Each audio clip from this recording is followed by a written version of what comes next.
கிறிஸ்துவின் கிறிஸ்தவம், இது வாழ்வின் வழி. Christianity of Christ. This is the way of life. பரிசுத்த ஆண்டவர் இயேசு கிறிஸ்துவின் இனிய நாமத்திலே உங்களை வாழ்த்தி வரவேற்கிறேன். ஞானோபதேசம் வாய்ஸ் டீச்சிங் வழியாக உங்களை சந்திப்பதிலே மகிழ்ச்சி. நீதிமான் தள்ளாடக்கூடாது அல்லது சறுக்கி விழக்கூடாது. அவன் இந்த உலகத்திலே போய் தன்னை இழக்கக்கூடாது. அப்படி போய்விட்டால் கலங்கின கிணறும் கெட்டுப்போன ஒரு சுனையின் தண்ணீரை போல பயனற்றதாகிவிடும். இதுதான் நம்ம பார்த்துட்ருக்கோம். இன்னும் கொஞ்சம் கவனிப்போம்.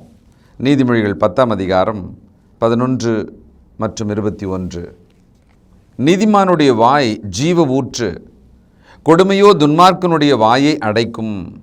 நீதிமானுடைய வாய் ஜீவ ஊற்று. ஒரு நீதிமான் தன் வாயை திறந்து பேசினால் எதிரில் இருக்கிறவர்களுக்கு உயிர்ப்பு உண்டாக வேண்டும். அந்த இடத்துல அவர்கள் சோர்ந்திருந்தா, கவலையாக இருந்தா, பலவீனமாக இருந்தா அவர்கள் உற்சாகப்பட வேண்டும். அவர்கள் ஆவியிலே ஒரு உயிர்ப்பு உண்டாகணும். அப்படியே மனமடிவாக்கிடக்கூடாது. நீதிமானுடைய வாய் ஜீவ ஊற்று. பாருங்க, ஒரு நீதிமானாக இருக்கிற ஒரு விஷயத்தில் தேவன் எவ்வளவு எதிர்பார்ப்பு, கடமையை அல்லது ஒரு பொறுப்பை வச்சிருக்கார் பாருங்க. ஏன் அநேகரை நீதிமான்களாக்கும்படியாக தேவன் விரும்புகிறார். அவரே நம்மை நீதிமான்களாக பார்க்கிறார். 21. நீதிமானுடைய உதடுகள் அநேகரை போஷிக்கும், மூடரோ மதியினத்தினால் மாளுவார்கள். நீதிமான் வாயை திறந்து பேசினால் மற்றவர்களுக்கு பிரயோஜனமாக இருக்கணும். நிறைய நல்ல மனிதர்கள் மற்றவர்கள் வாழ்க்கையிலே தாங்கள் சொல்லும் வார்த்தையினால் அவர்களுக்கான ஒரு வளத்தை உண்டாக்குவாங்க, ஒரு செழிப்பை உண்டாக்குவாங்க, ஒரு சொல்லுவாங்க. அவங்கள பற்றி சொல்லும்போது கூட அவர்களுக்கான நன்மைகள் உண்டாகும்படி இருக்கும். அந்த அளவுக்கு அவர்கள் நேர்மையும் உத்தமமான ஒரு நீதிமான்களாக இருப்பாங்க. இப்போ நீதிமான் எந்த அளவில் பிரயோஜனமாக இருக்கணும், என்னென்ன வகைகளில் பிரயோஜனமாக இருக்கணுன்றதை நாம் கவனிக்கணும். கிறிஸ்துவுக்குள் நாம் நீதிமான்கள் ஆக்கப்பட்டிருக்கிறோம், பரிசுத்தவான்கள் ஆக்கப்பட்டிருக்கிறோம். தொடர்ந்து பரிசுத்தத்திலும் நீதியிலும் நிலை நிற்கும்படியாக தேவன் நம்மை வழிநடத்தி கொண்டு போகிறார். இது நம்ம நினைவில் வச்சுக்கணும். இந்த பொறுப்பு நமக்கு இருக்கிறது. 11ஆம் அதிகாரம் 30வது வசனம். நீதிமானுடைய பலன் ஜீவ விருட்சம், ஆத்துமாக்களை ஆதாயப்படுத்தி கொள்ளுகிறவன் ஞானமுள்ளவன். இந்த வசனத்தில் நீதிமானுடைய பலன் ஆத்துமாக்களை ஆதாயம் பண்ணுகிற ஒரு விஷயத்தை தான் இங்கே பேசுகிறார். அதனால தான் அதை எப்படி ஒப்பிடுறார்னா ஜீவ விருட்சம்ன்றார். நன்மை தீமை அறியும் விருட்சமும் ஜீவ விருட்சமும் ஏதேன் தோட்டத்தில் இருந்ததா இல்லையா? அதில் இந்த ஜீவ விருட்சம் என்பது என்ன? It will give life, eternal life. அது நித்திய வாழ்வை கொடுக்கிறது. அப்போ ஒரு நீதிமான் அவன் பேசுகிற வார்த்தைகளினாலே, அவனுடைய வாழ்க்கையினாலே அநேகருடைய ஆத்துமா ரட்சிப்பை அடையணும். அப்போ அவன் ஒரு ஜீவ விருட்சம் போல அங்கே செயல்படணும், அவன் பயன்படணும். 15ஆம் அதிகாரம் 4ஆம் வசனம். ஆரோக்கியமுள்ள நாவு ஜீவ விருட்சம், நாவின் மாறுபாடோ ஆவியை நொறுக்கும். ஒரு நீதிமானுடைய நாவு ஆரோக்கியமானதாக இருக்கணும். பேசினா எதிரில் இருக்கிறவங்க நொறுங்கி போகிற அளவுக்கு இருக்கக்கூடாது. அவர்கள் நொறுங்கி இருந்தால் அவர்களை ஒட்ட வைக்கும்படியான ஒரு பேச்சாக நீதிமானுடைய வாய், அவனுடைய ஆரோக்கியமான நாவு செயல்படணும். 26வது வசனம். துன்மார்க்கனுடைய நினைவுகள் கர்த்தருக்கு அருவருப்பானவைகள், சுத்தவான்களுடைய வார்த்தைகளோ இன்பமானவைகள். நீதிமானுக்கு இன்னொரு பேர் என்ன? சுத்தவான்.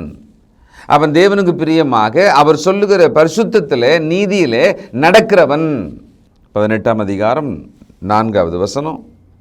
மனுஷனுடைய வாய்மொழிகள் ஆழமான ஜலம் போல் இருக்கும், ஞானத்தின் ஊற்று பாய்கிற ஆற்றை போல் இருக்கும்.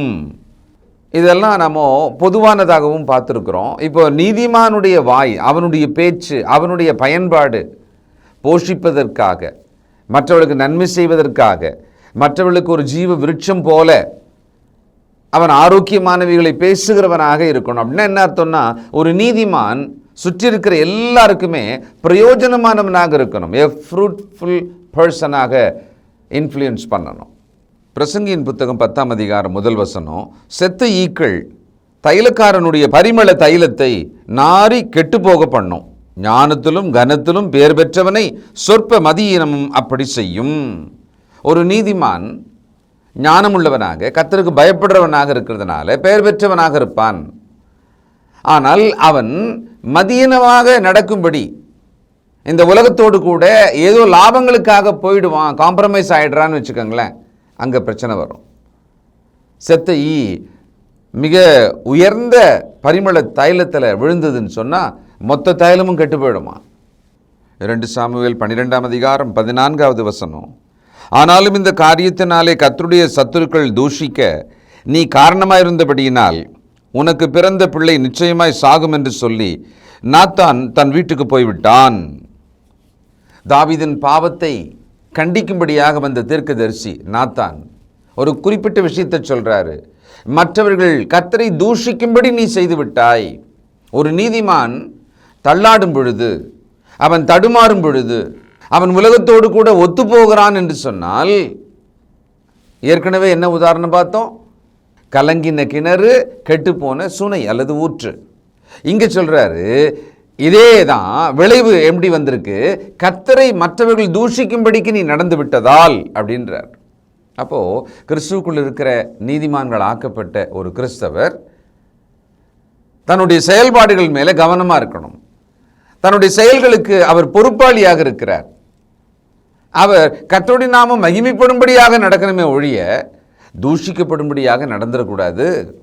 இதனால தான் ஒருத்தரும் புத்தி சொல்லிக்கிறோம், போதிச்சுக்கிறோம், கர்த்தருடைய வார்த்தையின்படி நடக்கணுன்ற ஒரு அதிக பிரயாசத்தை எடுக்க வேண்டியிருக்கிறது. 1 தீமோத்தேயு 4ஆம் அதிகாரம் 16வது வசனம். உன்னை குறித்தும் உபதேசத்தை குறித்தும் எச்சரிக்கையாயிரு, இவைகளில் நிலை கொண்டிரு. இப்படி செய்வாயானால் உன்னையும் உன் உபதேசத்தை கேட்பவர்களையும் ரட்சித்துக் கொள்ளுவாய். கிறிஸ்துவுக்குள்ளே நீதிமானாக்கப்பட்ட ஒரு சுவிசேஷகன், ஒரு ஊழியக்காரன், அவனை குறித்து, அவன் பேசும் உபதேசத்தை குறித்து ரொம்ப கவனமாக இருக்கணும், ஜாக்கிரதையாக இருக்கணும். ஏன்னா மற்றவர்கள் அந்த உபதேசத்தை கேட்டுக்கொண்டிருக்கிறார்கள் இல்லையா, அவர்களுக்கு அது இடரலாக போயிடக்கூடாது. அதனால் ஒரு நீதிமான் எந்த ஒரு கட்டத்திலையும் அந்த நீதிமான் என்கிற ஸ்தானத்தை விட்டு வழி விடாமல், உலகம் ஆசைகளை காட்டும் பொழுதும் உலக இச்சைகள் மேற்கொள்ளாதபடிக்கு அவன் கவனமாக இருக்கணும்.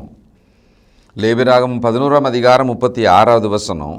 ஆனாலும் நீரூற்றும் மிகுந்த ஜலமுண்டாகிய கிணறும் சுத்தமாயிருக்கும், அவைகளில் உள்ள உடலை தொடுகிறவனோ தீட்டுப்படுவான்.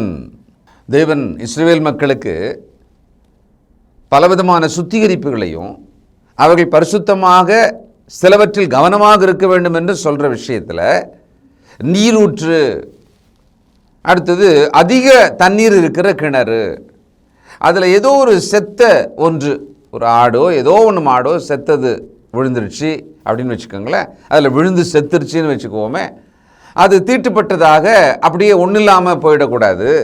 ஏன்னா அது தண்ணீர், நல்ல தண்ணீர், அது பயன்படணுமா இல்லையா, அதனால் அது காப்பாற்றப்படணும். சொல்கிறாரு, நீரூற்றும் மிகுந்த ஜலமுண்டாகிய கிணறும் சுத்தமாக இருக்கும், அவைகளில் உள்ள உடலை தொடுகிறவனோ தீட்டுப்படுவான். அப்போது அந்த தண்ணீர் சுத்தமாக தான் இருக்கும்.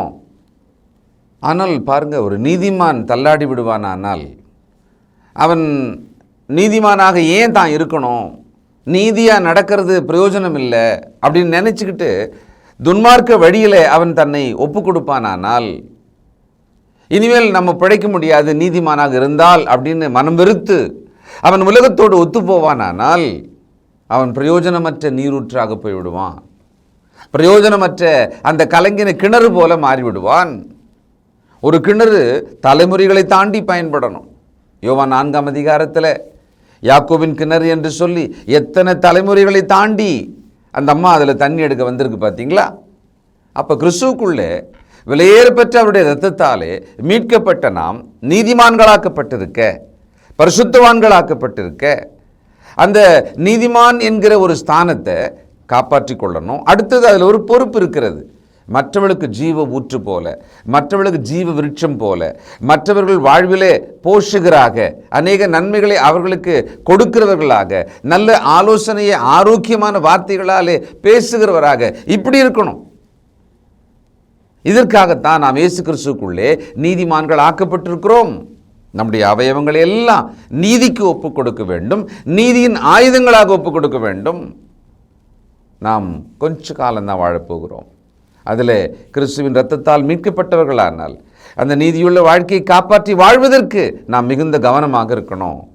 தொடர்ந்து சிந்திப்போம், ஜெபம் செய்வோம். இரக்கமுள்ள பிதாவே, பரிசுத்தரே, இதோ இந்த சிறிய செய்திக்குள் மொத்த கிறிஸ்தவ வாழ்க்கையின் நோக்கத்தை கவனமாக பார்த்து கொள்ள வேண்டும் என்று எச்சரிக்கப்பட்டிருக்கிறோம். இந்த காலத்திலப்பா நாங்கள் இந்த உலகத்தோடு ஒத்துப்போவது சுலபமாக இருக்கிறது. எல்லா பக்கமும் எங்களை இழுக்கும் உலகம். நாங்கள் கிறிஸ்துவுக்குள் சீராய் நடக்க வேண்டும் என்று நினைக்கிற ஒரு வழி. இதில் அகலமான விசாலமான பாதை வழியாக ஓடுகிறவர்களும் எங்களை இழுத்து கொள்ளுகிறவர்களும் அநேகராக இருக்கிறார்களே. இதோ நாங்கள் ஜாக்கிரதையாய் எங்கள் ஆத்தும ரட்சிப்பையும் நீர் அளித்த நீதியையும் காத்து நடந்து கொள்ளும்படி எங்களுக்கு உதவி செய்யும். எங்கள் பிள்ளைகளுக்கு உதவி செய்யும். கெட்டு போகாமலும் வெட்கப்பட்டு போகாமலும் காப்பாற்றும். இயேசு கிறிஸ்துவின் பரிசுத்த நாமத்தில் ஜெபிக்கிறோம் பிதாவே, ஆமென்.